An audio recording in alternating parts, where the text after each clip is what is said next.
Welcome, foolish mortals, to another episode of Filmscore Fantastic.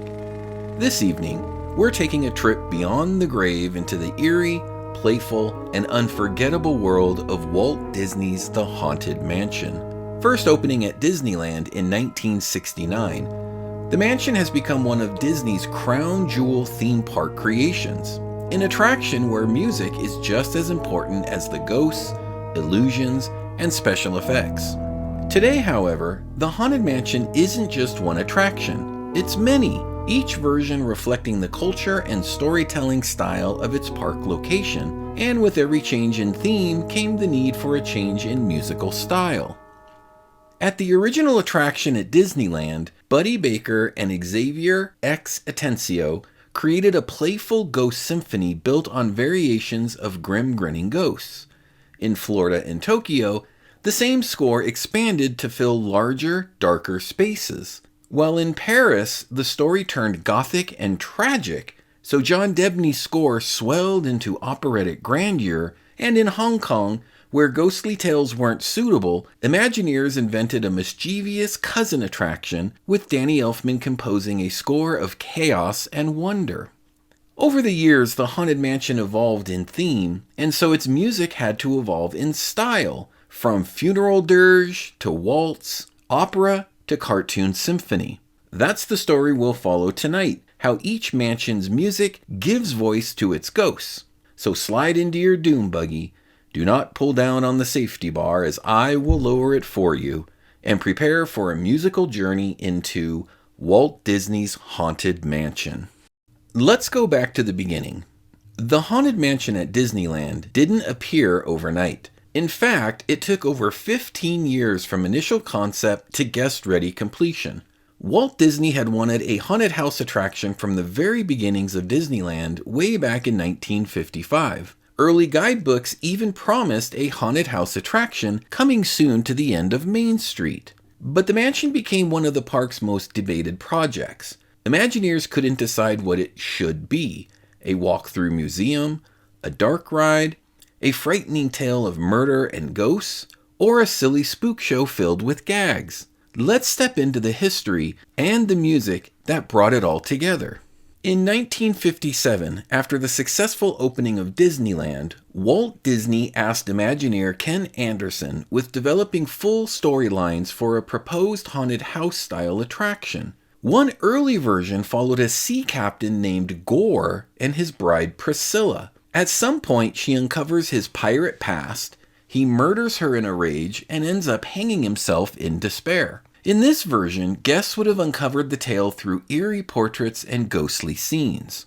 Another version Ken worked on, including the introduction of a cursed family, spectral caretakers, and even the Headless Horseman. They were true Gothic horror stories. Atmospheric? Yes, but ultimately too grim for an attraction for Disneyland. Moving into the early 1960s, Imagineer Raleigh Crump proposed the surreal Museum of the Weird, a walk-through attraction full of illusions like the Candlemen, talking chairs, and melting clocks. Walt really liked the idea, but felt it wasn't enough to stand on its own, so WED continued to work on ideas. Imagineers Marc Davis and Claude Coats worked on separate, competing ideas for the attraction, with Claude wanting it to be more eerie and atmospheric, while Marc wanted it playful and full of sight gags.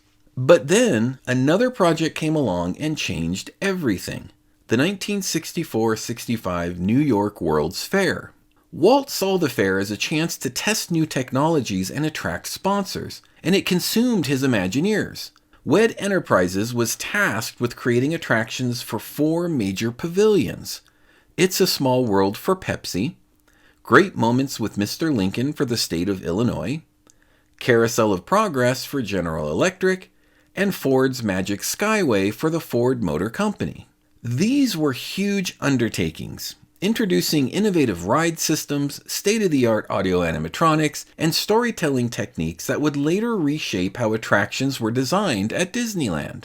But it also meant the Haunted Mansion was put on the shelf. By the time the fair ended in 1965, Imagineering had mastered new technologies, like the Omnimover system and lifelike animatronics, that would eventually make the Haunted Mansion possible. In fact, you could see the delay as a blessing. The Haunted Mansion we know today simply could not have existed without the breakthrough for the World's Fair. At the conclusion of the widely successful, for Disney at least, World's Fair, development was back on for the Haunted Mansion attraction. But sadly, when Walt Disney died in 1966, there was still no final script or final vision for what this attraction would be. One thing was sure. The haunted attraction was going to move forward. Walt Disney had always wanted a haunted house attraction at Disneyland, and WED was going to deliver in Walt Disney's untimely absence. However, the Imagineers remained divided between something scary and something more comical. Ultimately, they chose the brilliant idea of merging the two ideas into the final design of the attraction. The compromise shaped the mansion as we know it today. The first half is spooky and foreboding, but as the journey unfolds, culminating in the graveyard finale, the ghosts reveal their silly side, laughing, singing, and dancing. But there was still a problem. Without a single unifying story, how could all these scenes feel connected? The answer was music. Walt had long believed music was the glue of Disney storytelling, and the mansion would need a theme strong enough to carry guests from solemn corridors to dancing graveyards. The challenge fell to composer Buddy Baker and lyricist Xavier X. Atencio, who together would give the mansion not just its voice, but its soul. Let's start with the music's architect, Norman Buddy Baker. Born in 1918 in Springfield, Missouri, Baker studied at the University of Missouri's Conservatory of Music. He became a skilled trumpeter and arranger, and by the 1930s and 40s, he was playing and writing for jazz and dance bands. After service in World War II, Baker shifted into Hollywood, where he orchestrated and arranged for radio, records, and eventually film. By the mid-1950s, Buddy had joined Disney.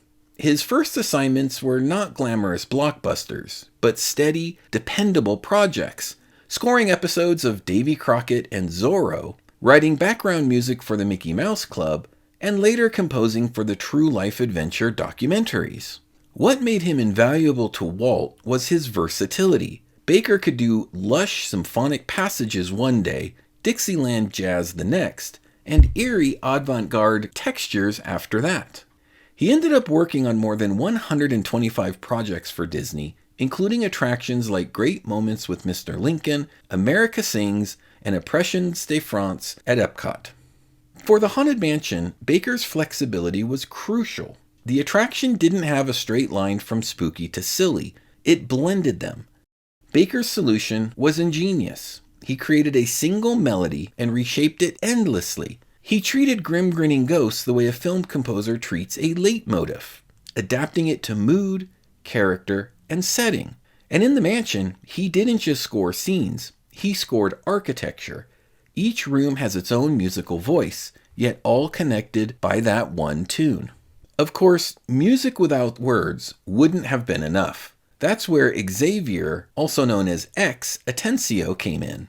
Atencio joined Disney in 1938 as an animator. He worked on Pinocchio and Fantasia, honing his sense of timing and character. But after serving in World War II, he came back to Disney and soon found himself restless. Walt, however, saw something in him. In the 1960s, Walt personally asked Atencio to move into WED Enterprises, what we now call Imagineering.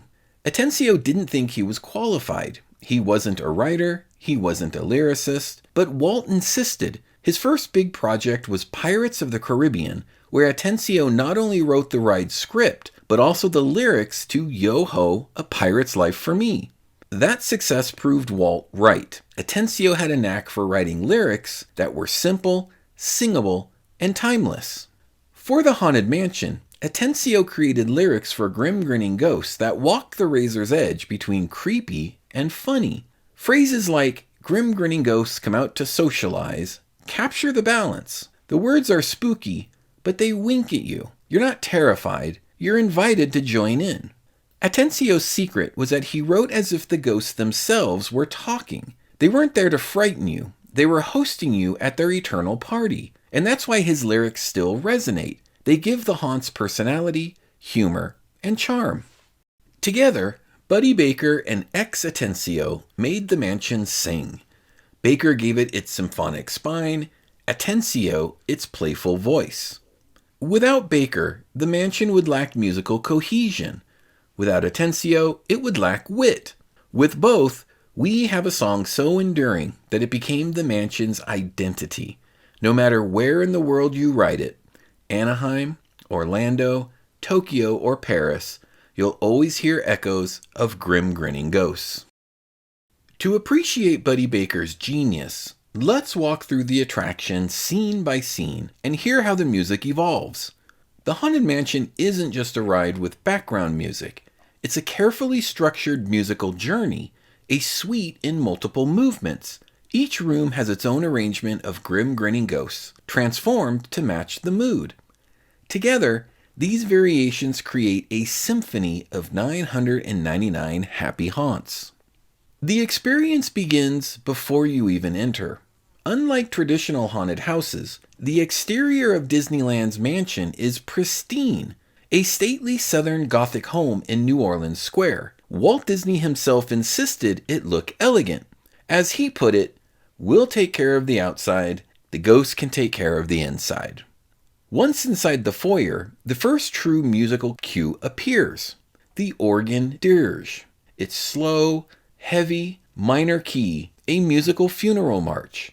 You can hear echoes of Bach in its stately rhythm, especially his toccata and fugues. It sets the stage. We've left the playful streets of Disneyland and entered the world of solemn mystery.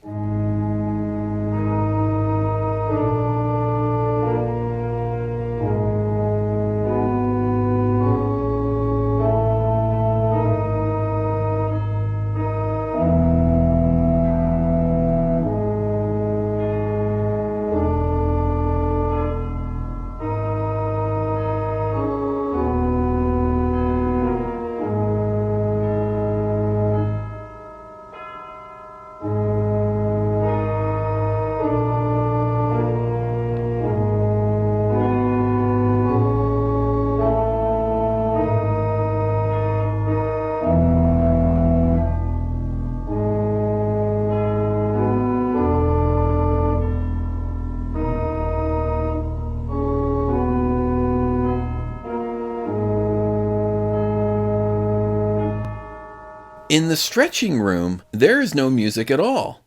Instead, the atmosphere is carried entirely by Paul Frees as the ghost host. His narration, thunderclaps, and that final lightning strike provide the drama. This silence is deliberate. By withholding music, the Imagineers make the room more unsettling. The absence of sound forces you to focus on the stretching portraits, the ghost host's words, and that chilling reveal above your head.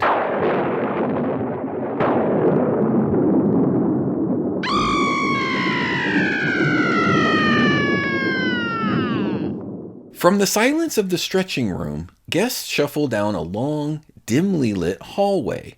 The portrait gallery. With each flash of lightning, portraits transform. A young woman becomes Medusa. A serene man becomes a decaying corpse. The music here is subtle, almost whispered. The mansion theme returns, but not in its heavy foyer form. It's thinned out, with sparse chords supporting a faint woodwind line drifting above it. This airy voice changes the texture completely. Where the foyer felt ceremonial, here the music feels hesitant, as though the house itself is inhaling. The woodwind timbre adds a ghostly, human-like breathiness, hinting at life inside the portraits without overwhelming the atmosphere.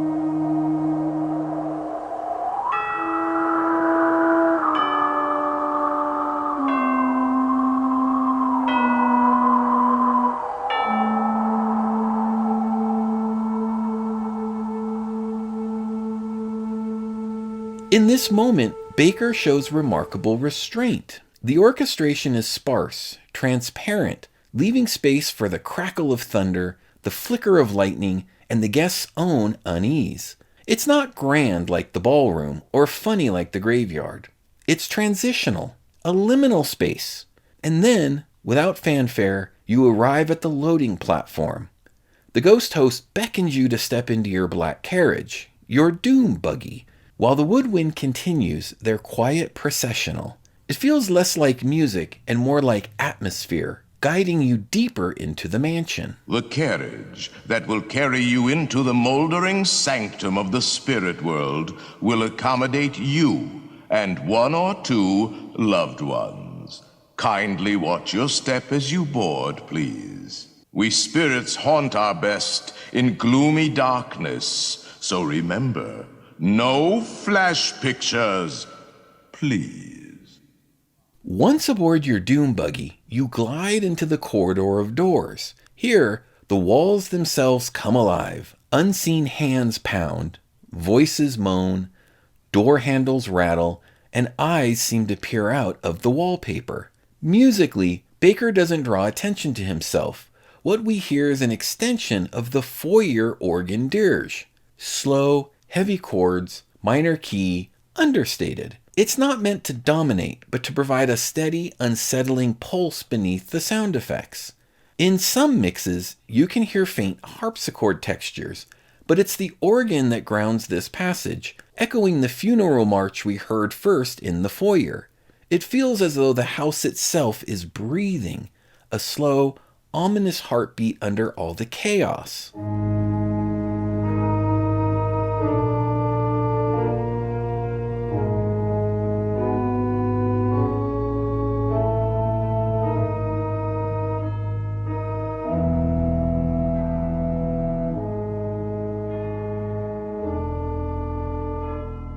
The musical choice is subtle, but powerful.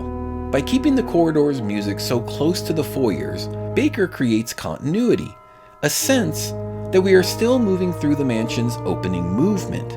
He doesn't rush the score forward. Instead, he lets the soundscape dominate until Madame Leota's seance explodes into something new.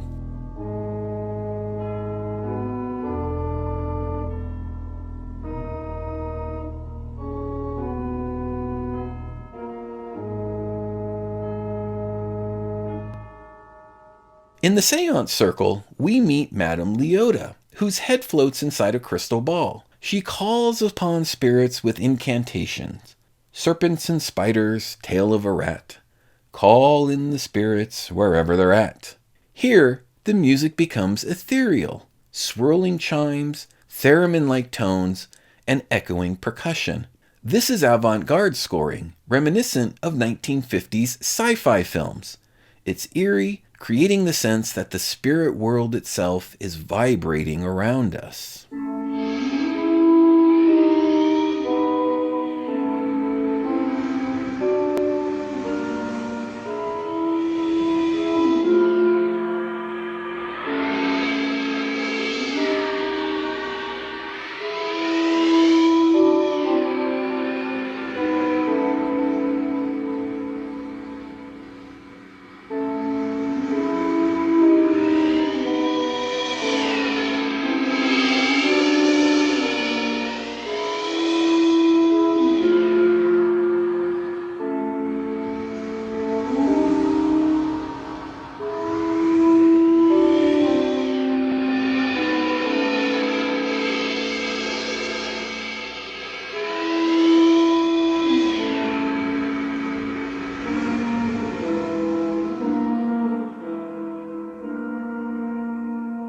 The next reveal is one of the mansion's showpieces, the Grand Ballroom.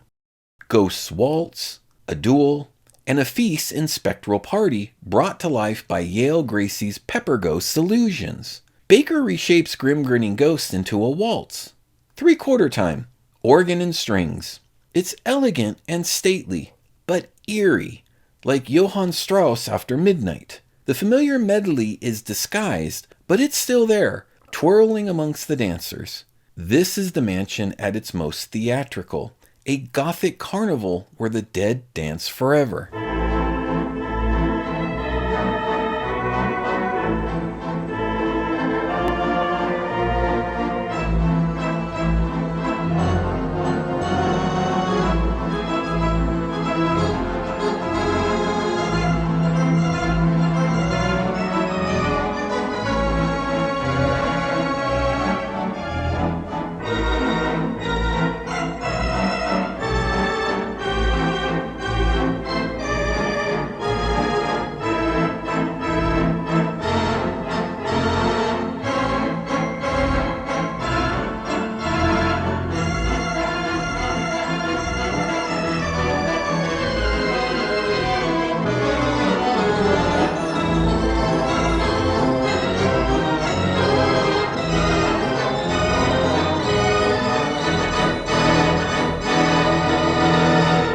Leaving the ballroom, we climb into the attic, a cramped, shadowy space filled with relics.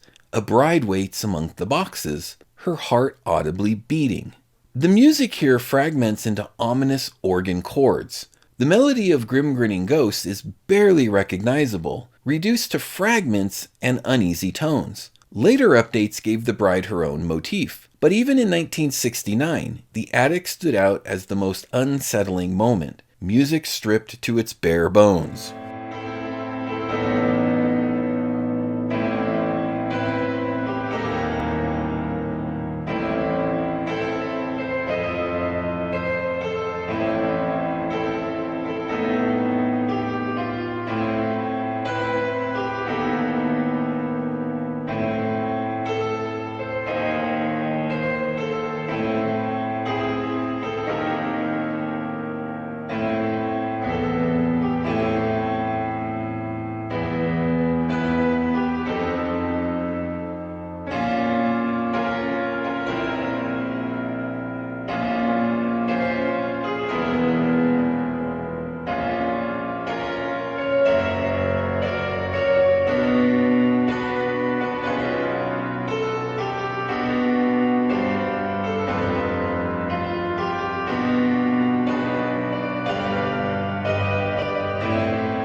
After all the build-up, the dirge, the harpsichord whispers, the seance, the ballroom waltz, the tense attic, the mansion bursts open into its grand finale, the graveyard jamboree. Musically, Buddy Baker unleashes Grim Grinning Ghosts in its most flamboyant form. On the surface, it sounds like Dixieland jazz, banjo strums, trombone slides, clarinet runs, and a lively marching beat. But listen closer and you'll hear something else. The percussion is snappy, almost like a surf rock backbeat. The brass stabs, the guitar-like banjo strums wouldn't sound out of place in a 1950s novelty record. Think The Ventures or Dick Dale, but reimagined for a ghost party. The energy is light, bouncy, and irreverent. This hybrid sound was intentional. Pure Dixieland jazz might have felt old-fashioned in 1969, but by mixing it with the rhythmic drive of mid-century pop, Baker made the graveyard feel contemporary, even hip for its time. The ghosts aren't performing a classical requiem. They're throwing a 1960s ghost party. Part New Orleans parade, part surf rock jam session. Thurl Ravenscroft leads the singing bus in overlapping rounds, like a comic fugue, while the instruments churn underneath with syncopated rhythms. It's a musical release, The ride has been teasing us with fragments, atmospheres, and hints of melody. Finally, here's the tune in full, shouted from the rooftops by an army of happy haunts.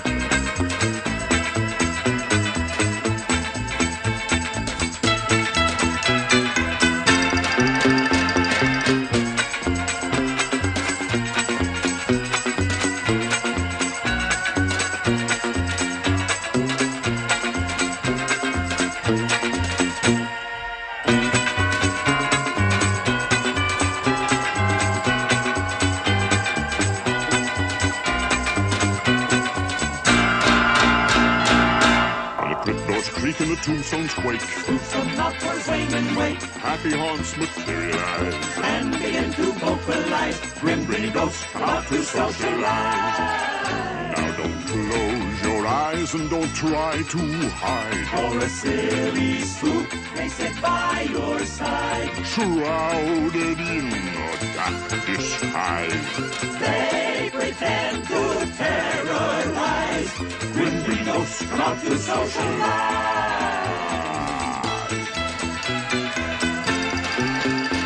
As the moon climbs high o'er the dead oak tree, Spooks arrive from the midnight street. creepy creeps with eerie eyes. Start to shriek and harmonize. Grim Grinning Ghosts come out to socialize. When you hear the knell of a requiem bell, We're ghosting where spirits dwell. restless bones etherealize. Rise as spooks of every size. As your doom buggy glides out of the graveyard, the energy of the ghostly party slowly fades. The brass, the banjo, the surf jazz rhythms, all of it falls away. And then, in the quiet darkness of the exit corridor, you hear something unexpected. A cappella voices. It's the melody of Grim Grinning Ghosts, but sung in hushed, ethereal tones. No instruments, no jazzy backbeat, just disembodied voices floating through the air like a ghostly choir. If you would like to join our jamboree, there's a simple rule that's compulsory. Mortals pay a token fee. Rest in peace, the haunting's free. So hurry back, we would like your company.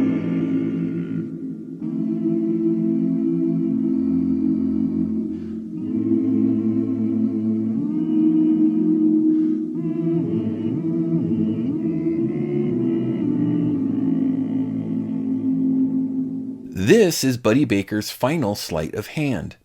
After leading us through dirges, waltzes, dissonance, and Dixieland chaos, he closes with something intimate and otherworldly. The a cappella arrangement feels weightless, spectral, as if the spirits themselves are whispering their goodbye. And then comes one last character, Little Leota, the miniature ghost who beckons you to hurry back. Be sure to bring your death certificate. Her voice floats above the a cappella singing, playful yet chilling. Hurry back, hurry back. Be sure to bring your death certificate if you decide to join us. Make final arrangements now. We've been dying to have you. The ending is deceptively simple, but musically brilliant. The a cappella voices act as a coda, the final movement of a symphony. After the release of the Graveyard Party, the ride doesn't end with noise, but with silence and breath. Baker reduces his theme to its bare essence, human voices echoing in the dark. It's the perfect goodbye, intimate, haunting, and witty. The ghosts have sung, danced, and laughed, and now they quietly fade, leaving only their melody behind. What Buddy Baker achieved was remarkable. The Haunted Mansion score is both cinematic and classical, Cinematic because it uses leitmotif, one theme reshaped again and again. Classical because it uses fugal layering and counterpoint with voices overlapping like ghostly echoes. The ride is a complete musical journey. The dirge in the foyer, death and solemnity. Chamber textures in the corridors, mystery. Avant-garde soundscapes in the seance, otherworldly. Waltz in the ballroom, elegance. Minimalism in the attic, tension. Dixieland fugue in the graveyard, comic release and celebration. The Haunted Mansion is less a ride and more a suite, a multi-movement symphony where every room is a variation on the same melody. And that's Buddy Baker's brilliance. He didn't just write a theme song, he scored an experience, a fugue, a symphony, a guided tour through the world of the dead, where every room sings and every ghost has a part to play.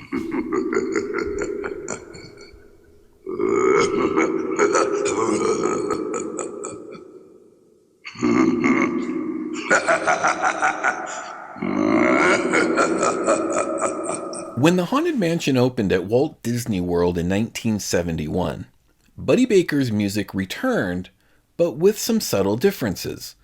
The Florida Show building was larger with different acoustics, so new arrangements had to be adapted. The result was a slightly darker, more echoing soundscape, but the DNA remained the same. Variations of Grim Grinning Ghosts weaving through the halls of this East Coast estate. Tokyo Disneyland's mansion, opening in 1983, closely followed the Florida model. Once again, Buddy Baker's score carried the day. What's remarkable is how little needed changing, proof of the universality of his music. Minor localization adjustments were made, but the playful balance of spooky and silly translated perfectly into Japanese culture, showing just how iconic Grim Grinning Ghosts had already become. When Disneyland Paris opened in 1992, the Imagineers knew they couldn't simply copy the Haunted Mansion. French audiences had a different relationship with death and the supernatural. The Imagineers leaned into European Gothic tradition, darker, more tragic, and more operatic. Thus was born the Phantom Manor, a twisted cousin of the American mansions. Set in the fictional Thunder Mesa, it told the story of a doomed bride named Melanie Ravenswood and the sinister phantom who haunted her family estate. The ride's narrative leaned heavier on romance and tragedy, so the music had to follow. Disney turned to a relatively young composer at the time, John Debney. John Debney was practically raised at Disney. His father worked for the company, and John himself grew up on the studio lot. By the early 1990s, he had scored television and smaller projects, but Phantom Manor was one of his earliest large-scale assignments. Debney would later become one of Hollywood's most versatile composers, scoring The Passion of the Christ, Elf, Cutthroat Island, and many more. But in the Phantom Manor, you can already hear the fingerprints of his style. Lush orchestrations, sweeping romantic gestures, and a gift for thematic transformation. Where Buddy Baker used a playful leitmotif with fugal counterpoint, Debney took a far more operatic approach. His score for the Phantom Manor is rooted in the romantic tradition, like Wagner, Tchaikovsky, and Berlioz. The melody of Grim Grinning Ghosts is still there, but transformed into something weightier. In the overture, it's treated like a grand opera prelude. For Melanie's story, it becomes a tragic love theme aching with strings and harp. For the Phantom, it turns sinister, wrapped in ominous brass and organ. This is leitmotif in its most Wagnerian sense. Themes representing characters and fate colliding as the story unfolds. Debney's orchestration was another leap forward.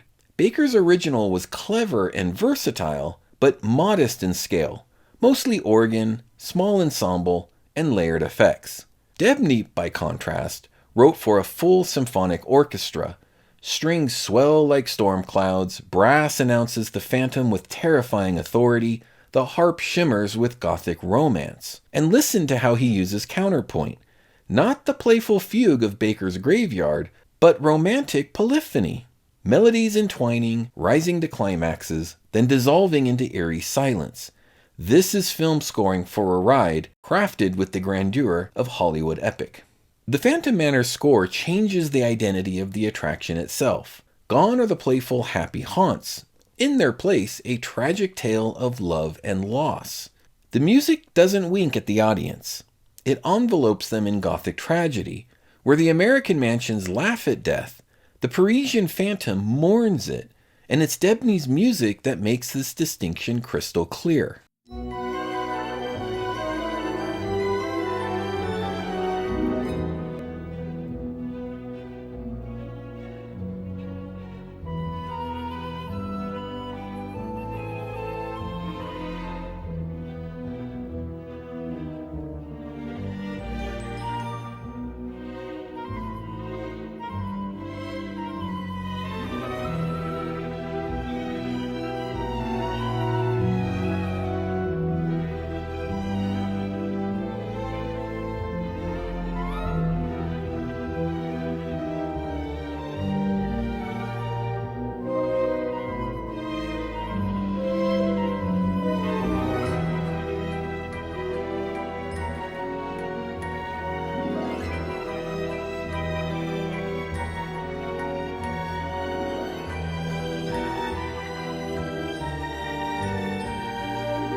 With The Phantom Manor, John Debney transformed the Haunted Mansion from a musical revue into a Gothic opera.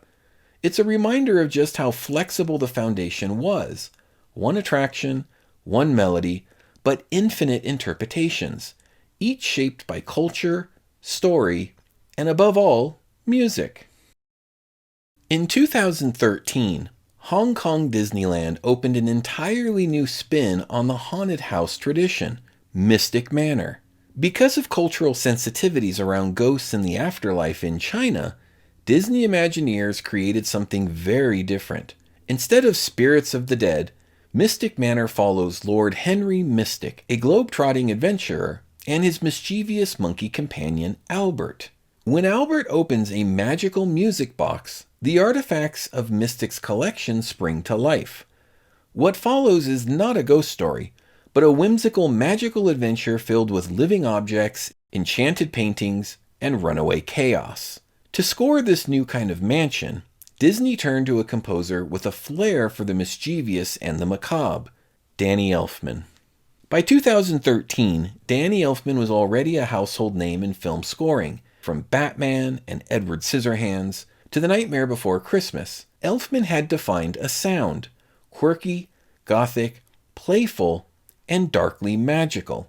Elfman was the perfect match for Mystic Manor, a composer who could make music that was once spooky and whimsical, grand and mischievous. His lifelong connection to both classical traditions and pop rock energy made him uniquely suited to bring Albert the Monkey's chaos to life. Elfman's score for Mystic Manor is, in many ways, a cartoon symphony.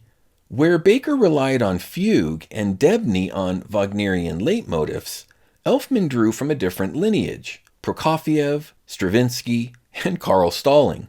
The music is highly rhythmic, full of shifting meters, sudden changes in tempo, and bursts of color. It doesn't develop a single theme the way Baker and Debney did. Instead, it tosses motifs around like juggling balls, musical fragments that bounce, collide, and overlap. You can hear whirling strings that echo Prokofiev's playful dissonance, jagged brass stabs, a hallmark of Elfman's Batman style, choir passages reminiscent of The Nightmare Before Christmas, evoking a magical, otherworldly energy, and above all, a mischievous rhythmic drive, like Albert himself, always one step ahead, always causing trouble. There is a main theme, a bold, adventurous melody that represents the magic box and the manor itself. But unlike Baker's singular leitmotif or Debney's operatic transformations, Elfman uses it as a springboard. He continually distorts, fragments, and reorchestrates it, creating a kaleidoscope of sound. This is a very Elfman trait. He loves to break themes apart and scatter them like puzzle pieces. The result is that the ride feels unpredictable.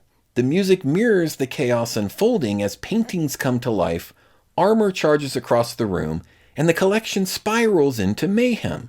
Orchestration is key here. Elfman uses a full orchestra, but he highlights unusual colors: bass clarinet and contrabassoon for comedic menace, celesta, xylophone, and other tuned percussion for twinkling magic, heavy brass for sudden shocks, and playful woodwinds for Alfred's mischievous personality. It's music that feels alive, shifting constantly, never staying still. In many ways, the score itself behaves like Albert, darting around, stirring up trouble, impossible to pin down. Mystic Manor stands apart from the haunted mansions of the world, where Baker's original was a blend of spooky and silly, and Debney's Parisian version of Gothic opera. Elfman's is a madcap symphonic cartoon. It shows how deeply theme park music can reflect not just a story, but a culture. For Hong Kong, there are no ghosts, only magic, mischief, and marvel. And in Elfman's hands, music becomes the trickster's tool, pulling us through one of Disney's most musically inventive attractions.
In Mystic Manor, Danny Elfman proved once again why he's one of film music's great stylists. He didn't just score a ride, he orchestrated a piece of controlled chaos where the music itself becomes as unpredictable as the enchanted artifacts it accompanies. After more than 50 years, the Haunted Mansion's music has taken on a life of its own. Grim Grinning Ghosts is no longer just a theme park melody. It's become a cultural touchstone, quoted, covered, and reimagined across generations. But why has this particular tune lasted, when so many other attraction songs have faded into obscurity? In many ways, Grim Grinning Ghosts is the closest thing theme parks have to a jazz standard, like When You Wish Upon a Star or Somewhere Over the Rainbow. It's a melody that can be endlessly reinterpreted. Baker gave us the leitmotif foundation, one tune transformed across moods. In the graveyard, it becomes a fugal round, voices chasing each other in comic counterpoint. In the Phantom Manor, John Debney lifted it into Wagnerian romantic tradition, shaping it as tragic opera. In Mystic Manor, Danny Elfman deconstructed it into a cartoon symphony, tossing fragments of the theme into swirling orchestral chaos. One melody, four radically different identities. That's the definition of a musical classic.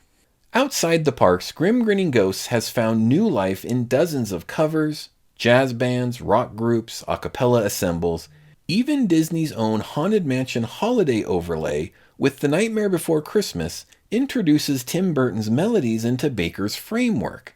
Like a film score theme, it escapes its original medium, just as John Williams' Imperial March or Max Steiner's Terrace theme became cultural shorthand.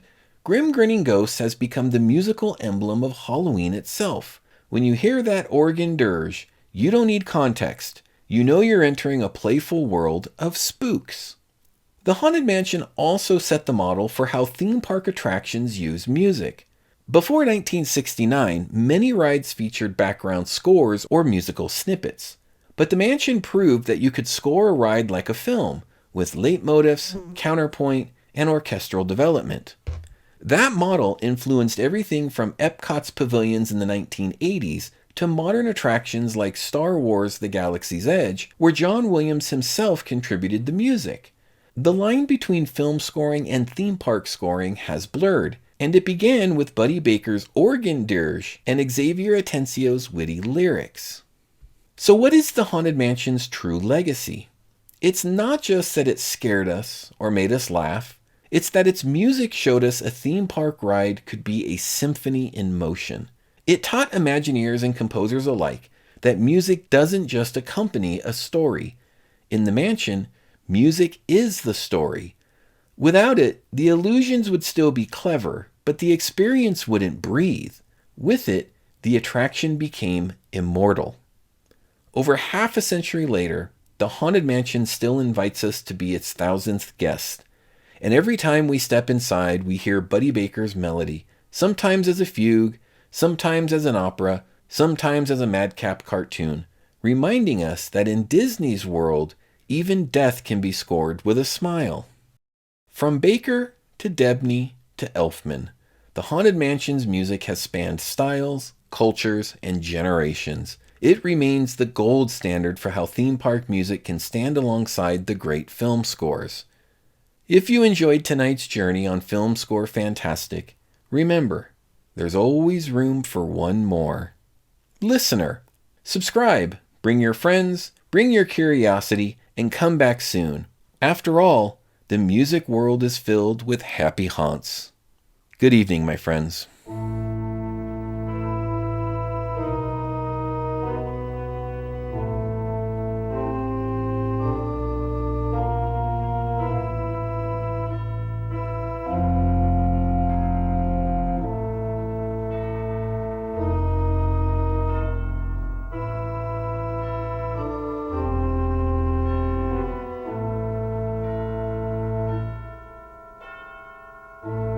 When hinges creak in doorless chambers, and strange and frightening sounds echo through the halls, whenever candlelights flicker, where the air is deathly still.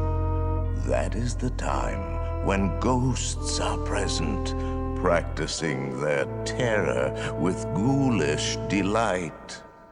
Welcome, foolish mortals, to the Haunted Mansion. I am your host, your ghost host. Kindly step all the way in, please, and make room for everyone. There's no turning back now.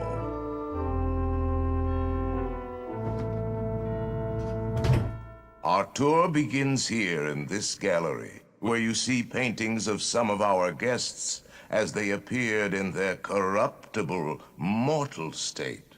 Your cadaverous pallor betrays an aura of foreboding, almost as though you sense a disquieting metamorphosis. Is this haunted room actually stretching? Or is it your imagination? And consider this dismaying observation. This chamber has no windows and no doors. Which offers you this chilling challenge: to find a way out. Of course, there's always my way.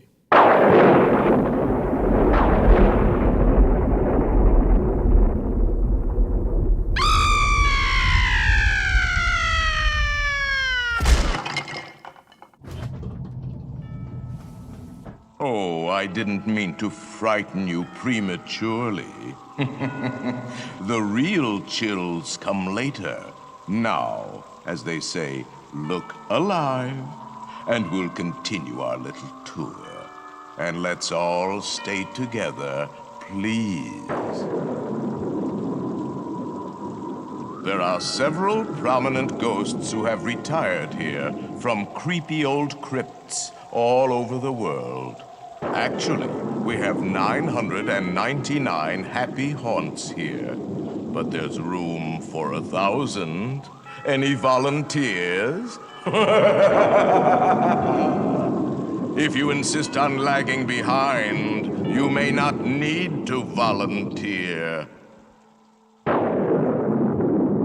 And now, a carriage approaches to take you into the boundless realm of the supernatural. Take your loved ones by the hand, please, and kindly watch your step. Oh yes, and no flash pictures, please. We spirits are frightfully sensitive to bright lights.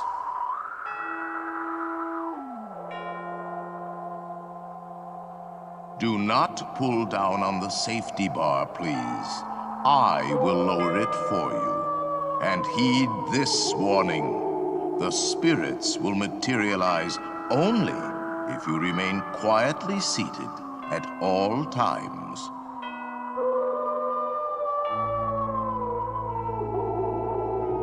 We find it delightfully unlivable here in this ghostly retreat.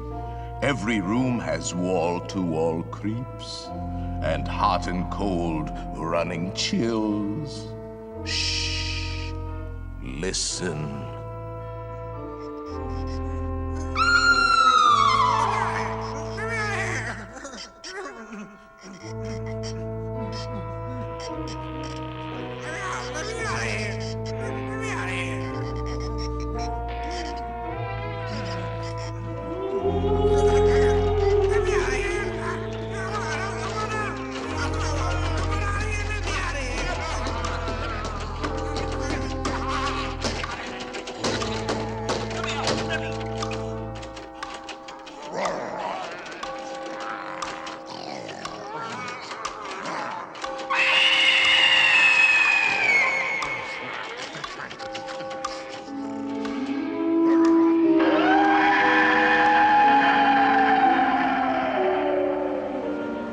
Serpents and spiders, tail of a rat.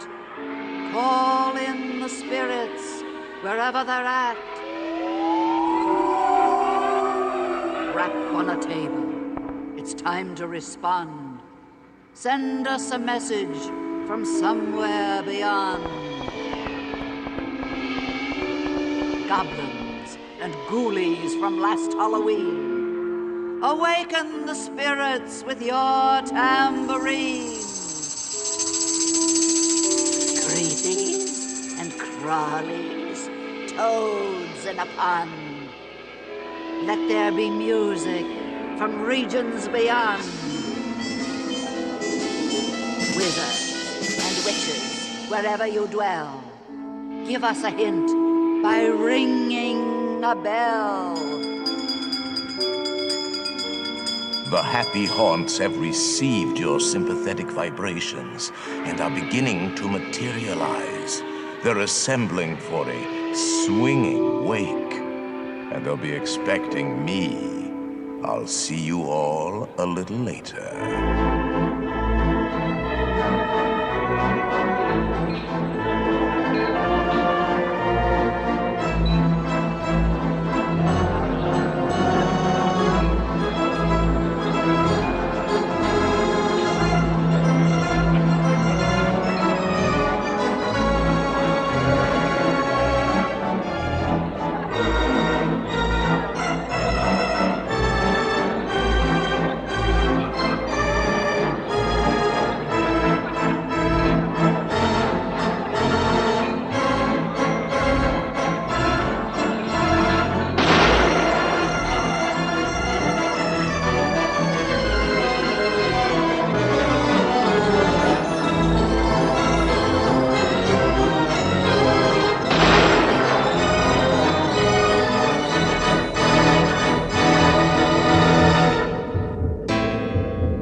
doors creak and the tombstones quake. Spooks come upward, swing and wake, Happy haunts materialize. and begin to vocalize. Grim Grinning Ghosts come out to socialize. Now don't close your eyes and don't try to hide. Or a silly spook may sit by your side. Shrouded in a dark disguise. They pretend to terrorize. Grim Grinning Ghosts come out to socialize. As the moon climbs high o'er the dead oak tree, Spooks arrive for the midnight spree. creepy creeps with eerie eyes. Start to shriek and harmonize. Grim Grinning Ghosts come out to socialize. When you hear the knell of a requiem bell, Weird ghouls dream where spirits dwell. restless bones etherealize. Rises spooks of every size. When the crypt doors creak and the tombstones quake, Spooks come out for swing and wake, happy haunts materialize. and begin to vocalize. Grim Grinning Ghosts come out to socialize. Close your eyes and don't try to hide. Or a silly spook may sit by your side. Shrouded in a dark disguise. They pretend to terrorize. Grim Grinning Ghosts come out to socialize. As the moon climbs high over the dead oak tree, Spooks arrive for the midnight spree. creepy creeps with eerie eyes. Start to shake and harmonize. Grim Grinning Ghosts come out to socialize. When you hear the knell of a requiem bell, Here goes the your spirits dwell. restless bones etherealize. Rises spooks of every size. If you would like to join our jamboree, Ah, there you are. And just in time. There's a little matter I forgot to mention. Beware of hitchhiking ghosts. They have selected you to fill our quota, and they'll haunt you until you return. Now I will raise the safety bar, and a ghost will follow you home. if you would like to join our jamboree, there's a simple rule that's Hurry compulsory. back. Hurry back. Rest in peace. Be sure to bring your death certificate Back, we would like your if you decide to join us. Make final arrangements now. We've been dying to have you.